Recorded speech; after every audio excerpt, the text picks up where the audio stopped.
What if this isn't an accident? What if the biggest changes happening to a country aren't happening by accident? What if they're not the result of chaos, bad luck, or simple political disagreement, but part of a quiet strategy hidden in plain sight?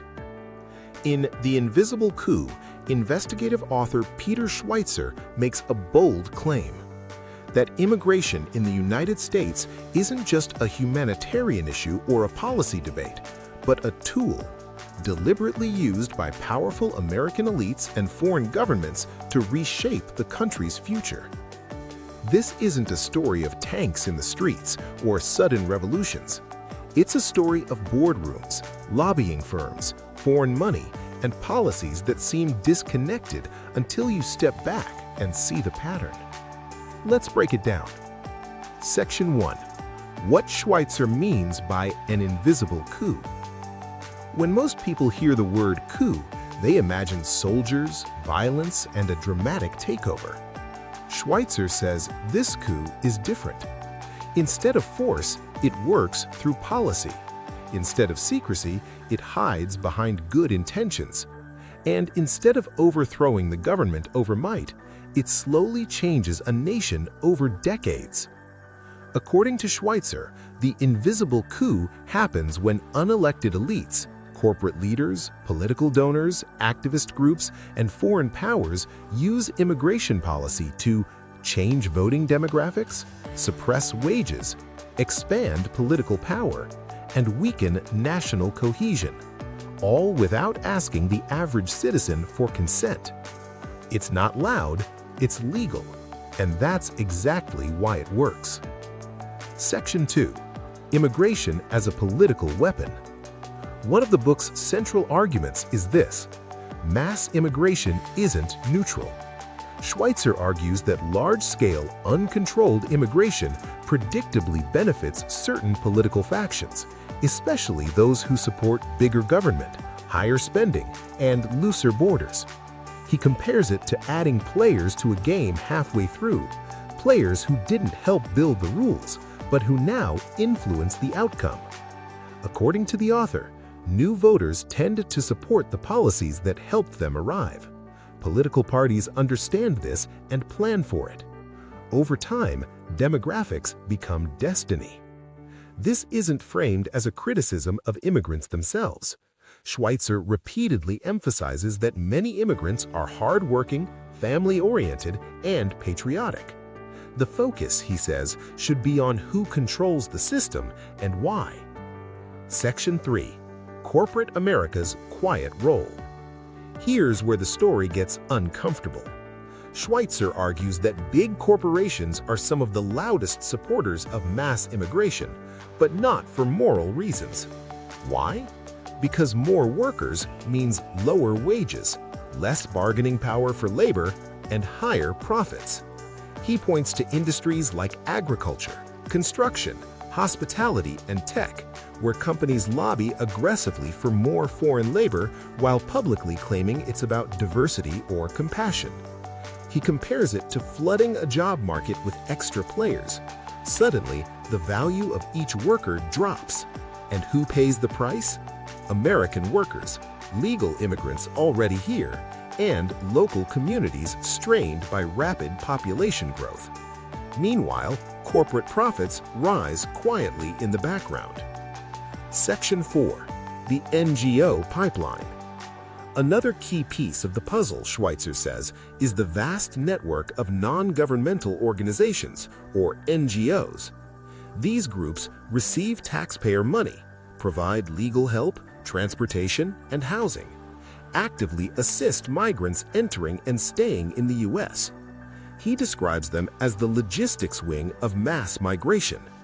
What's surprising, he argues, is how little oversight they receive and how closely some are tied to political activism. In his telling, these NGOs don't just respond to immigration, they facilitate it. And because they operate under the banner of charity, questioning them often gets labeled as heartless or extreme.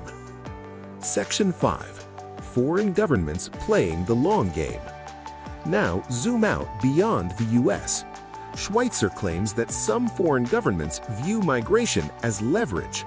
If a country can export instability, reduce its own internal pressure, and influence another nation's politics, why wouldn't it?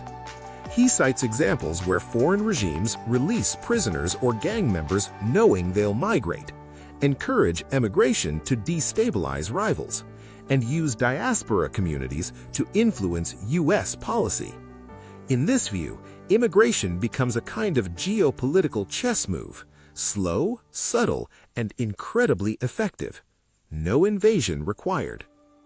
Section 6. Border chaos isn't random. One of the book's most provocative ideas is that border dysfunction is intentional. Schweizer argues that if leaders truly wanted border control, it would already exist. The technology is there, the funding exists, the manpower is available. So why doesn't it happen? His answer: because chaos benefits powerful interests. Politicians gain future voters, corporations gain cheaper labor, NGOs gain funding, foreign governments offload problems. The system fails, but for the people running it, that failure is profitable. Section 7. The media's role. According to Schweizer, the media plays defense for this system. He claims that stories focus on emotional individual cases. Broader economic and social impacts are ignored. Critics are framed as cruel or ignorant. It's like being shown one frame of a movie and being told that's the whole story.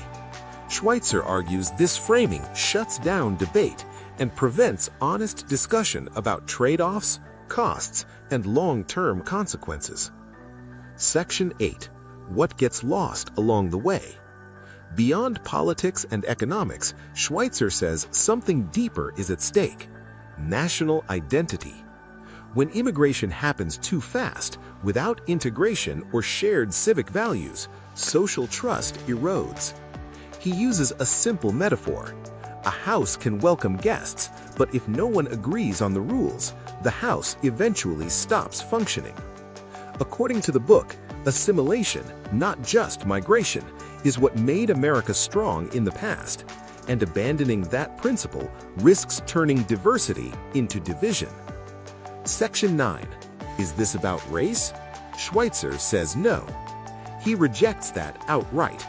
He frames the issue as power versus people, elites versus citizens, control versus consent. In his telling, mass immigration hurts Americans of all backgrounds, especially the poorest and most vulnerable. Section 10. What Schweizer wants readers to ask. The book doesn't end with easy answers, but with questions. Who benefits from current immigration policies? Who pays the cost? Why are ordinary citizens excluded from the conversation? And why does dissent feel forbidden? Schweizer's message isn't close the doors forever. It's tell the truth about who's pulling the strings. Final wrap-up. The core message. So what's the Invisible Coup really about? It's about power operating quietly. It's about policies sold as compassion while serving self-interest. And it's about a system that changes a nation without ever asking its people for permission. Whether you agree with Schweizer or not, the book challenges listeners to look beyond slogans and ask who wins. If this summary sparked your curiosity, the full book goes much deeper, with detailed investigations, documents, and case studies.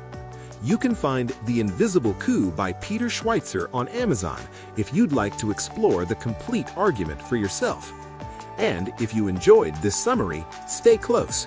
We bring you a new audiobook-style book summary every day, so you don't waste your money before truly knowing what a book is about. Until next time, keep thinking, keep questioning, and keep listening.